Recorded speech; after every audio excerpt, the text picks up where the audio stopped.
విలువ ప్రకారం సస్పెన్షన్ తర్వాత ఎమ్మెల్సీ పదవికి కవిత రాజీనామా చేయడం శుభపరిణామమన్నారు Telangana PCC chief Mahesh Kumar Goud. BRS 10 ఏళ్లు అధికారంలో ఉన్నప్పుడు ఫైనల్ డిసిషన్ మేకింగ్ లో కవిత ఒకరని, ఆమె పాత్ర భాగం లేకుండా అవినీతి జరిగిందా అని ప్రశ్నించారు. 5 ఏళ్ల క్రితం కవిత ఇలా మాట్లాడి ఉంటే ప్రజలు అంగీకరించేవారని మహేష్ గౌడ్ తెలిపారు.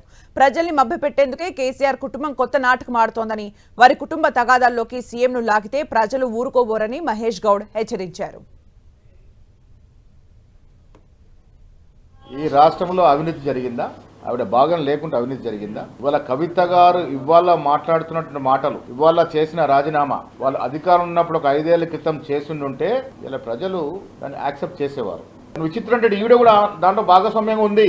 కవిత కేసీఆర్ కుటుంబంలో ఈ రాష్ట్ర ప్రభుత్వం నడిపిన 5 ఆరుగులో ఈవిడ ఒక ఆవిడ ప్రామినెంట్ ప్లేస్లో ఉండింది. ఆ రోజు ఇవాళ బయటకు వచ్చి మీరు తగులాడి ఇలా ప్రజానాయకుడు ఉన్నటువంటి ముఖ్యమంత్రి మీద వీరిపైన వారిపైన మీద అబండాలు వేస్తే ప్రజలు ఊరుకోరు.